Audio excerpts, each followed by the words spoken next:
قال ألم أقل لك إنك لن تستطيع معي صبرا قال إن سألتك عن شيء بعدها فلا تصاحبني قد بلغت من لدني عذرا فانطلقا حتى إذا أتيا أهل قرية استطعما أهلها فأبوا أن يضيفوهما فوجدا فيها جدارا يريد أن ينقض فأقامه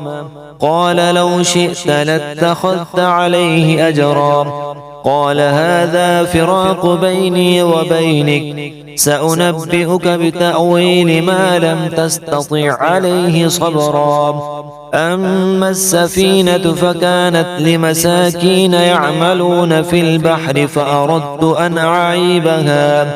أن أعيبها وكان وراءهم ملك يأخذ كل سفينة غصبا وأما الغلام فكان أبواه مؤمنين فخشينا أن يرهقهما طغيانا وكفرا فأردنا أن يبدلهما ربهما خيرا منه زكاة وأقرب رحما وأما الجدار فكان لغلامين يتيمين في المدينة وكان تحته كنز لهما وكان أبوهما صالحا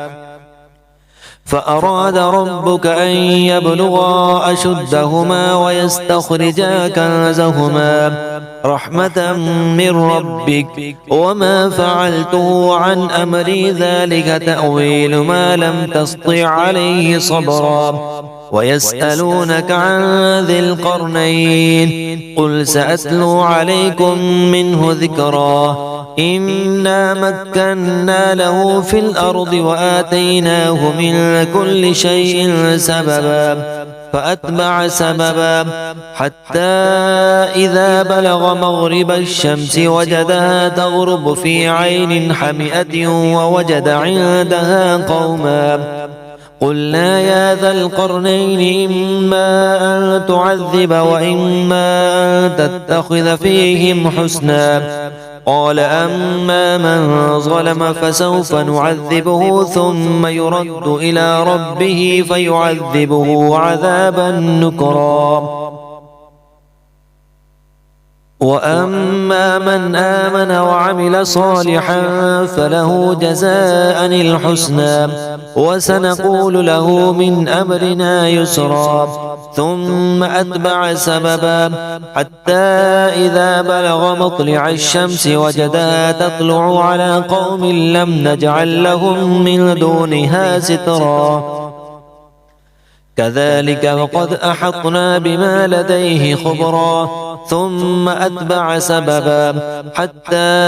إذا بلغ بين السدين وجد من دونهما قوما لا يكادون يفقهون قولا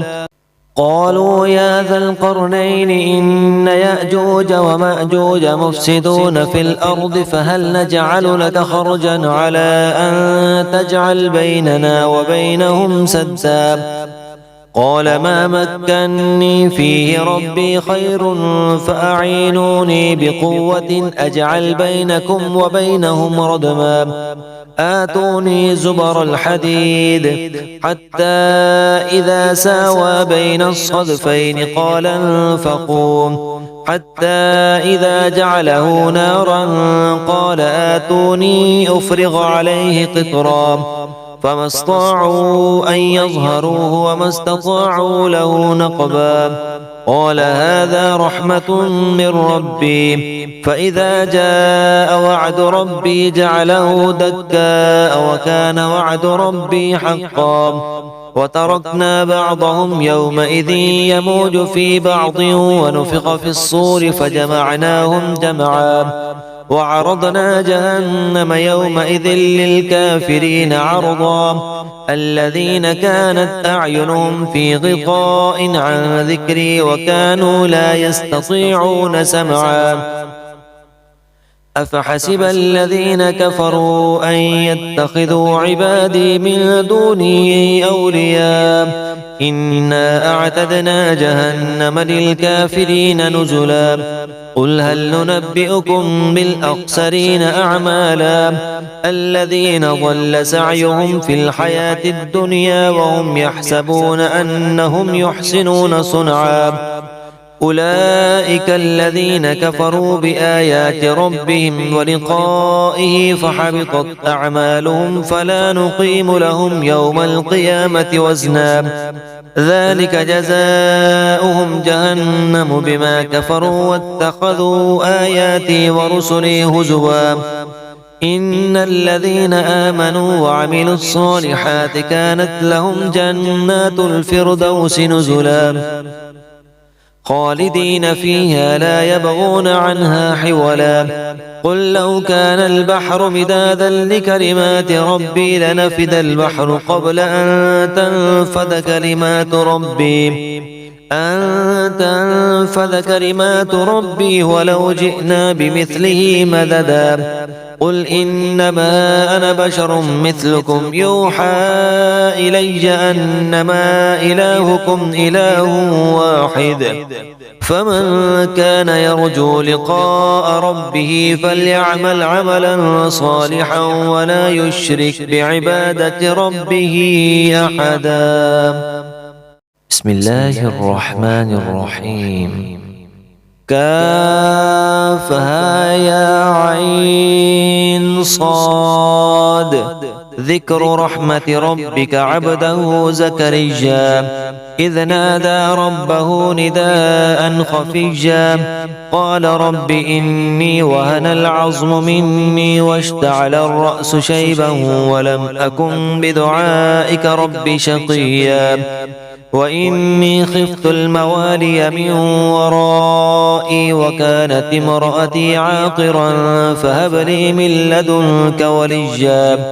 يرثني ويرث من آل يعقوب واجعله رب رضيا يا زكريا إنا نبشرك بغلام اسمه يحيى لم نجعل له من قبل سميا قال رب أنى يكون لي غلام وكانت امرأتي عاقرا وقد بلغت من الكبر عتيا قال كذلك قال ربك هو علي هين وقد خلقتك من قبل ولم تك شيئا قال رب اجعل لي آية قال آيتك ألا تكلم الناس 3 ليال سويا فخرج على قومه من المحراب فأوحى إليهم أن سبحوا بكرة وعشيا يا يحيى خذ الكتاب بقوة وآتيناه الحكم صبيا وحنانا من لدنا وزكاة وكان تقيا وبرا بوالديه ولم يكن جبارا عصيا وسلام عليه يوم ولد ويوم يموت ويوم يبعث حيا واذكر في الكتاب مريم إذ انتبذت من أهلها مكانا شرقيا فاتخذت من دونهم حجابا فأرسلنا إليها روحنا فتمثل لها بشرا سويا قال إني أعوذ بالرحمن منك إن كنت تقيا قال إنما أنا رسول ربك لأهب لك غلاما زكيا قالت أنى يكون لي غلام ولم يمسسني بشر ولم أك بغيا قال كذلك قال ربك هو علي هين ولنجعله آية للناس ورحمة منا وكان أمرا مقضيا فحملته فانتبذت به مكانا قصيا فأجاءها المخاض إلى جذع النخلة قالت يا ليتني مت قبل هذا وكنت نسيا منسيا فناداها من تحتها ألا تحزني قد جعل ربك تحتك سريا وهزي إليك بجذع النخلة تساقط عليك رطبا جنيا فكلي واشربي وقري عينا فإما ترين من البشر أحدا فقولي إني نذرت للرحمن صوما فلن أكلم اليوم إنسيا فأتت به قومها تحمله قالوا يا مريم لقد جئت شيئا فريا يا أخت هارون ما كان أبوك امرأ سوء وما كانت أمك بغيا فأشارت إليه قالوا كيف نكلم من كان في المهد صبيا قال إني عبد الله آتاني الكتاب وجعلني نبيا وجعلني مباركا أينما كنت وأوصاني بالصلاة والزكاة ما دمت حيا وبرا بوالدتي ولم يجعلني جبارا شقيا والسلام علي يوم ولدت ويوم أموت ويوم أبعث حيا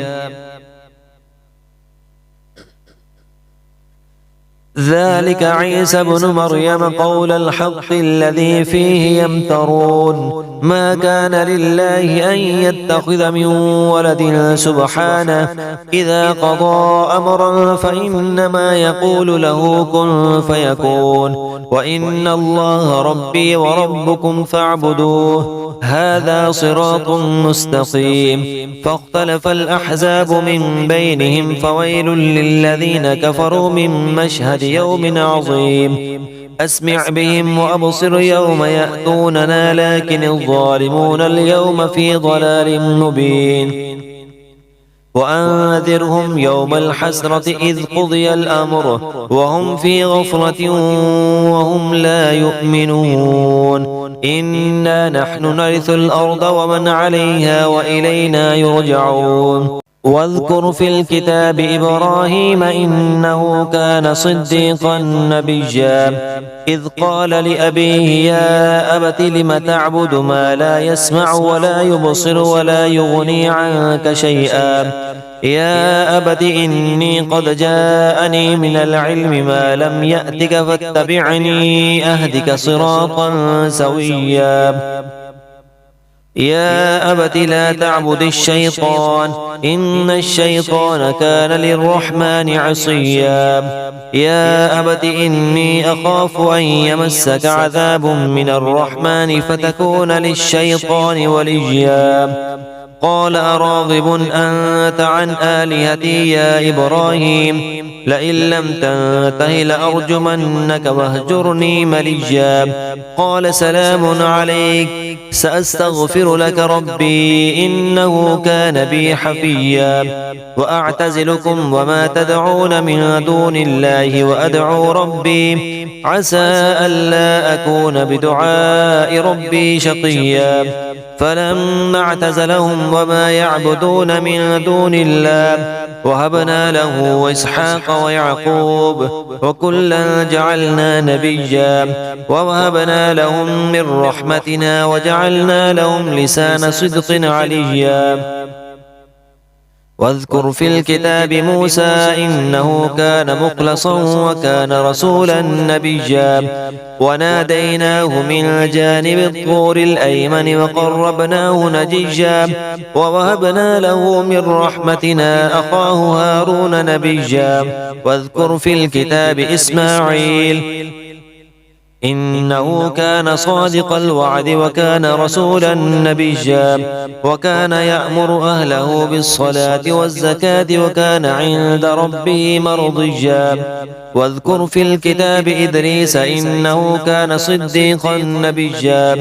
ورفعناه مكانا عليا أولئك الذين أنعم الله عليهم من النبيين من ذرية آدم وممن حملنا مع نوح ومن ذرية إبراهيم وإسرائيل وممن هدينا واجتبينا إذا تتلى عليهم آيات الرحمن خروا سجدا وبكيا فخلف من بعدهم خلف أضاعوا الصلاة واتبعوا الشهوات فسوف يلقون غيا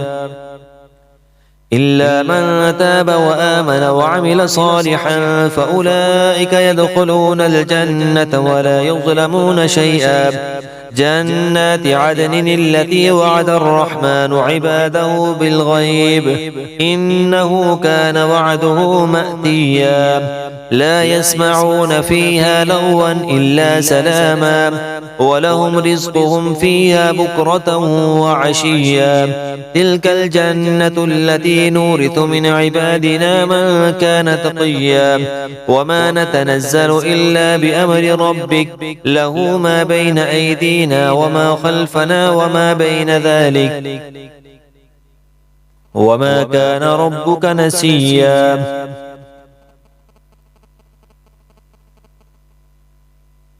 رب السماوات والأرض وما بينهما فاعبده واصطبر لعبادته هل تعلم له سميا. ويقول الإنسان أإذا ما مت لسوف أخرج حيا. أولا يذكر الإنسان أنا خلقناه من قبل ولم يك شيئا. فوربك لنحشرنهم والشياطين ثم لنحضرنهم حول جهنم جثيا. ثم لننزعن من كل شيعة أيهم أشد على الرحمن عتيا. ثم لنحن أعلم بالذين هم أولى بها صليا. وإن منكم إلا واردها كان على ربك حتما مقضيا. ثم ننجي الذين اتقوا ونذر الظالمين فيها جثيا. وإذا تتلى عليهم آياتنا بينات قال الذين كفروا للذين آمنوا أي الفريقين خير مقاما وأحسن نديا. وكم أهلكنا قبلهم من قرن هم أحسن أثاثا ورئيا. قل من كان في الضلالة فليمدد له الرحمن مدا حتى إذا رأوا ما يوعدون إما العذاب وإما الساعة فسيعلمون من هو شر مكانا وأضعف جندا. ويزيد الله الذين اهتدوا هدى والباقيات الصالحات خير عند ربك ثوابا وخير مردا. أفرأيت الذي كفر بآياتنا وقال لأوتين مالا وولدا أطلع الغيب أم اتخذ عند الرحمن عهدا كلا سنكتب ما يقول ونمد له من العذاب مدا ونرثه ما يقول ويأتينا فردا. واتخذوا من دون الله آلهة ليكونوا لهم عزا كلا سيكفرون بعبادتهم ويكونون عليهم ضدا. ألم تر أنا أرسلنا الشياطين على الكافرين تؤزهم أزا فلا تعجل عليهم إنما نعد لهم عدا. يوم نحشر المتقين إلى الرحمن وفدا ونسوق المجرمين إلى جهنم وردا. لا يملكون الشفاعة إلا من اتخذ عند الرحمن عهدا وقالوا اتخذ الرحمن ولدا لقد جئتم شيئا إدا تكاد السماوات يتفطرن منه وتنشق الأرض وتخر الجبال هدا أن دعوا للرحمن ولدا وما ينبغي للرحمن أن يتخذ ولدا. إن كل من في السماوات والأرض إلا آتي الرحمن عبدا لقد أحصاهم وعدهم عدا وكلهم آتيه يوم القيامة فردا. إن الذين آمنوا وعملوا الصالحات سيجعل لهم الرحمن ودا فإنما يسرناه بلسانك لتبشر به المتقين وتنذر به قوما لدا. وكم أهلكنا قبلهم من قرن هل تحس منهم من أحد أو تسمع لهم ركزا. بسم الله الرحمن الرحيم. طه ما أنزلنا عليك القرآن لتشقى إلا تذكرة لمن يخشى تنزيلا ممن خلق الأرض والسماوات العلى الرحمن على العرش استوى له ما في السماوات وما في الأرض وما بينهما وما تحت الثرى وإن تجهر بالقول فإنه يعلم السر وأخفى الله لا إله إلا هو له الأسماء الحسنى وهل أتاك حديث موسى إذ رأى نارا فقال لأهلهم كثوا إني آنست نارا لعلي آتيكم منها بقبس أو أجد على النار هدى فلما أتاها نودي يا موسى إني أنا ربك فاخلع عليك إنك بالواد المقدس طوى وأنا اخترتك فاستمع لما يوحى إنني أنا الله لا إله إلا أنا فاعبدني وأقم الصلاة لذكري إن الساعة آتية أكاد أخفيها لتجزى كل نفس بما تسعى فلا يصدنك عنها من لا يؤمن بها واتبع هواه فترضى وما تلك بيمينك يا موسى قال هي عصاي أتوكأ عليها وأهش بها على غنمي ولي فيها مآرب أخرى قال ألقها يا موسى فألقاها فإذا هي حية تسعى قال خذها ولا تخف سنعيدها سيرتها الأولى واضمم يدك إلى جناحك تخرج بيضاء من غير سوء آية أخرى لنريك من آياتنا الكبرى اذهب إلى فرعون إنه طغى قال رب اشرح لي صدري ويسر لي أمري واحلل عقدة من لساني يفقه قولي واجعل لي وزيرا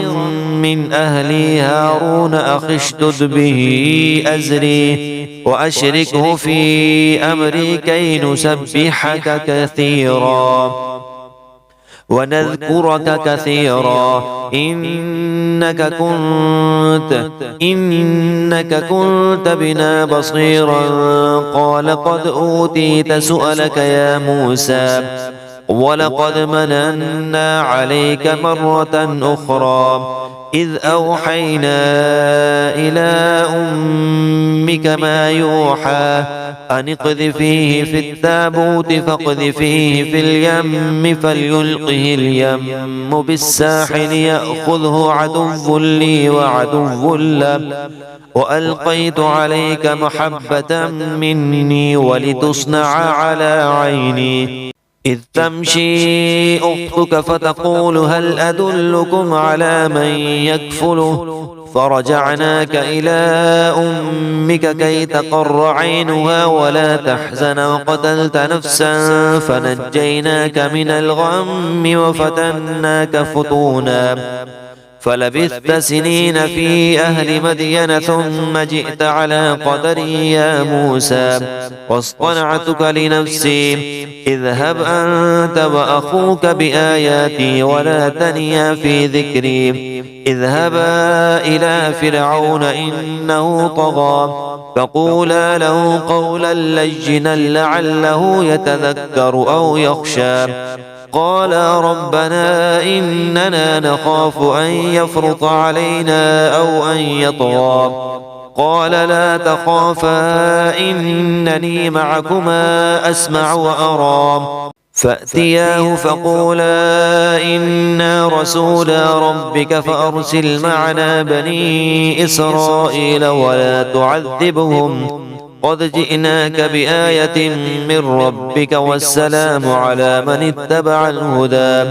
إنا قد أوحي إلينا أن العذاب على من كذب وتولى قال فمن ربكما يا موسى قال ربنا الذي أعطى كل شيء خلقه ثم هدى قال فما بال القرون الأولى قال علمها عند ربي في كتاب لا يضل ربي ولا ينسى الذي جعل لكم الأرض مهدا وسلك لكم فيها سبلا وأنزل من السماء ماء فأخرجنا به أزواجا من نبات شتى كلوا ورعوا أنعامكم إن في ذلك لآيات لأولي النهى منها خلقناكم وفيها نعيدكم ومنها نخرجكم تارة أخرى ولقد أريناه آياتنا كلها فكذب وأبى قال أجئتنا لتخرجنا من أرضنا بسحرك يا موسى فلنأتينك بسحر مثله فاجعل بيننا وبينك موعدا لا نخلفه نحن ولا أنت مكانا سوى قال موعدكم يوم الزينة وأن يحشر الناس ضحى فتولى فرعون فجمع كيده ثم أتى قال لهم موسى ويلكم لا تفتروا على الله كذبا فيسحتكم بعذاب وقد خاب من افترى فتنازعوا أمرهم بينهم وأسروا النجوى قالوا إن هذان لساحران يريدان أن يخرجاكم من أرضكم بسحرهما ويذهبا بطريقتكم المثلى فأجمعوا كيدكم ثم أتوا صفا وقد أفلح اليوم من استعلى قالوا يا موسى إما أن تلقي وإما أن نكون أول من ألقى قال بل ألقوا فإذا حبالهم وعصيهم يخيل إليه من سحرهم أنها تسعى فأوجس في نفسه خيفة موسى قلنا لا تخف إنك أنت الأعلى وألق ما في يمينك تلقف ما صنعوا إنما صنعوا كيد ساحر ولا يفلح الساحر حيث أتى فألقي السحرة سجدا قالوا آمنا برب هارون وموسى قال آمنتم له قبل أن آذن لكم إنه لكبيركم الذي علمكم السحر فلأقطعن أيديكم وأرجلكم من خلاف ولأصلبنكم في جذوع النخل ولتعلمن أينا أشد عذابا وأبقى قالوا لن نؤثرك على ما جاءنا من البينات والذي فطرنا فاقض ما أنت قاض إنما تقضي هذه الحياة الدنيا إنا آمنا بربنا ليغفر لنا خطايانا وما أكرهتنا عليه من السحر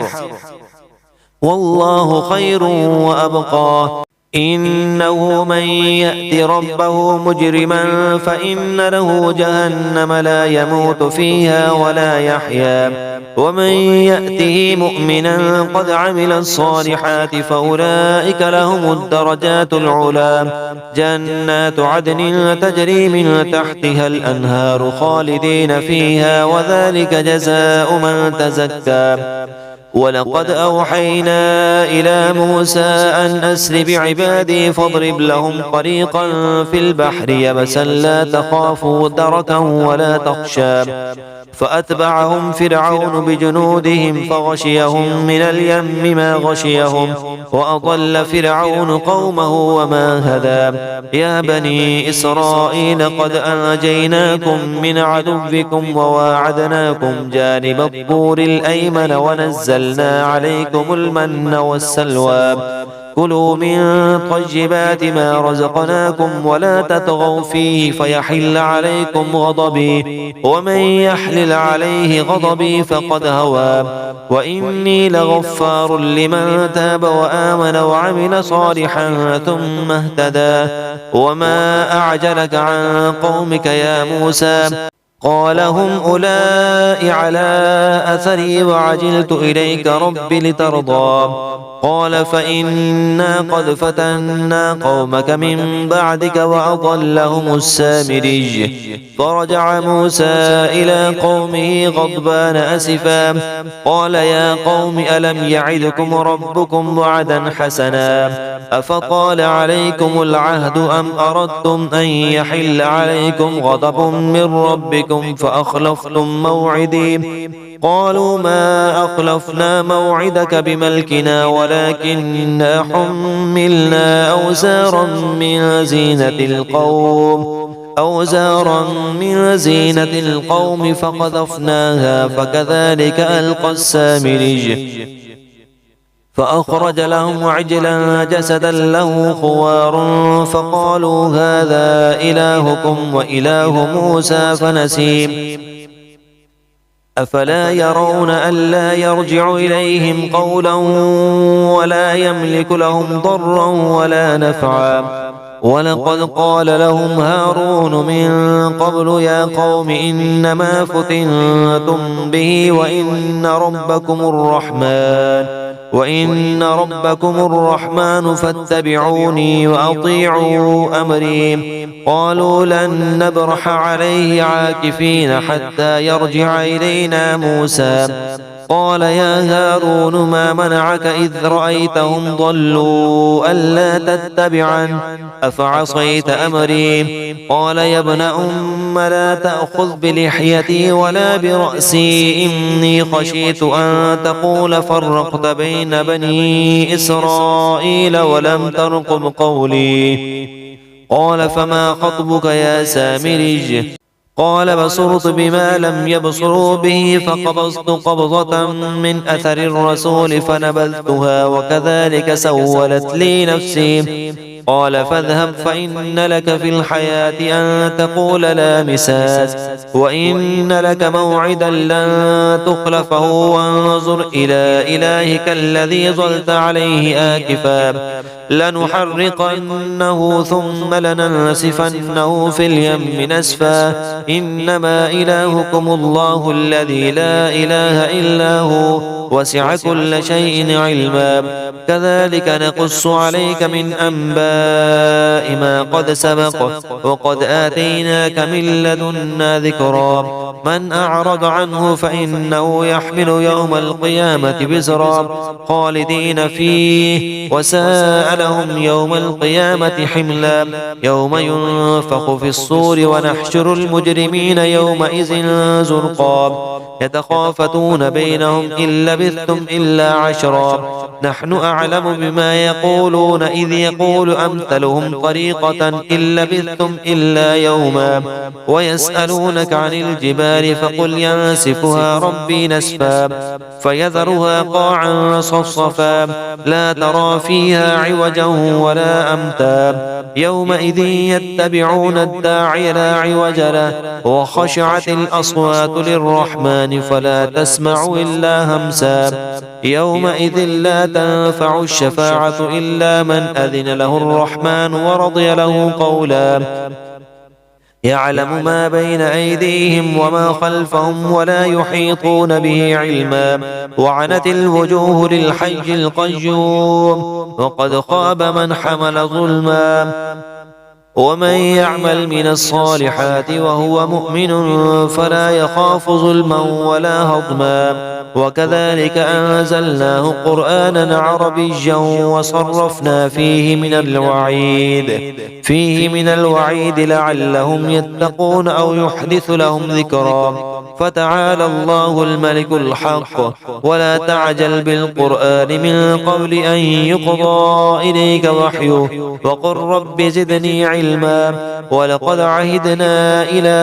آدم من قبل فنسي ولم نجد له عزما وإذ قلنا للملائكة اسجدوا لآدم فسجدوا إلا إبليس أبى فقلنا يا آدم إن هذا عدو لك ولزوجك فلا يخرجنكما من الجنة فتشقى